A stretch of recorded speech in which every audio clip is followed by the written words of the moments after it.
જામજોધપુર તાલુકાના સડોદર ગામથી થોડે જ દૂર આવેલું છે ફૂલનાથ મહાદેવનું મંદિર। કહેવામાં આવે છે કે પાંડવો અહીં આવીને શિવલિંગની સ્થાપના કરી હતી। આવો જાણીએ શું છે સમગ્ર હકીકત। ફૂલનાથ મહાદેવના ઇતિહાસને જાણીએ ત્યાંના જ મહંત પાસેથી। બ્યુરો રિપોર્ટ સોરઠ પડકાર। હું જીતેન્દ્ર પરમાર સોરઠ પડકારમાંથી।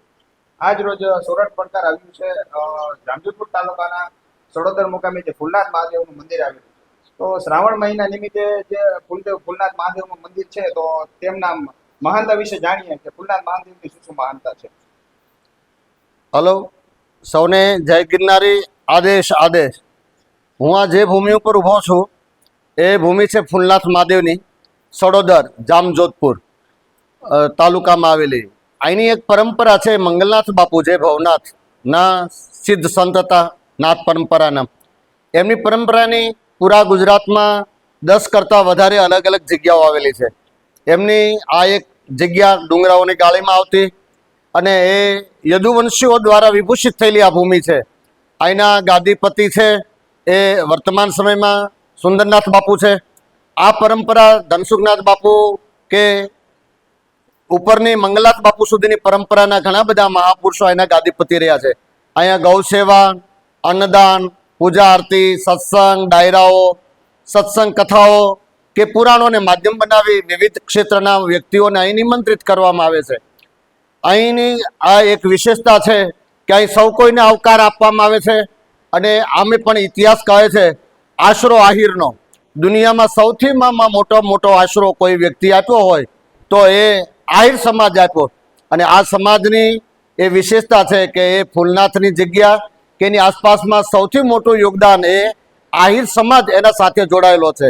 તો આપણે મળશું એ અહીં ગાદીપતિ સુંદરનાથ બાપુને। હું છું વિજય ઉપાધ્યાય, કથાકાર। સૌને જય ગિરનારી। આદેશ આદેશ। ફૂલનાથ મહાદેવનું સાનિધ્ય એટલે કે અહીંયા પાંડવોની ભૂમિ છે। આ જ્યારે પાંડવો વનમાં હતા, અજ્ઞાતવાસની અંદર 1 વર્ષ હતું, ત્યારે કુંતા માતાને વ્રત હતું શિવની પૂજા કર્યા વિના જમવાનું નહીં। તો ફરતા ફરતા જ્યારે પાંડવો અહીંયા આવ્યા તો લિંગ હારે રાખતા, એટલે વજનવાળી વસ્તુ ભીમ રાખતો, એટલે લિંગ ભીમ રાખતો હારે, પણ એ ભોળેશ્વર અહીંથી 50 કિલોમીટર દૂર લાલપુર પાસે ત્યાં એ લિંગ ભૂલી ગયા અને ત્યાંથી અહીંયા આવ્યા પછી એને યાદ આવ્યું કે લિંગ છે નહીં તો માતાજી જમશે નહીં, અન્નજળ લેશે નહીં। એટલે ભીમને એમ થયું કે હવે શું કરવું, મૂંઝાણો। ત્યારે અમારે ફૂલદર નદીની ઉત્પત્તિ અહીંથી છે, એટલે એને જોયું તો થોડાક ફૂલ હતા તો એની ફૂલ વીણી અને એ કે માતાજી અહીંયા ક્યાં જોવે છે, ફૂલનો ઢગલો કર્યો। માતાજીને કીધું કે મેં ફૂલ ચડાવી દીધા, તમે પૂજા કરી લ્યો, પછી આપણે પ્રસાદ લઈ। તો માતાજી પૂજા કરવા માટે ગયા એટલે જલનો લોટો ભરી અને જલ ચડાવવા માંડ્યા। તો ભીમ બાજુમાં ઊભો તો ફૂલ મીઠા પડવા, એને એમ થયું કે હમણાં બધી મારી કરતૂત સતી થાય, એટલે તાતા અંદરથી સ્વયંભૂ નીકળ્યા। આ જે સ્વયંભૂ લિંગ છે, આ કોઈ સ્થાપના કરેલી નથી, પાંડવોની સ્વયંભૂ લિંગ છે આ। અને જેટલું 12 જ્યોતિર્લિંગનું મહત્વ હોય એટલું મહત્વ આનું છે।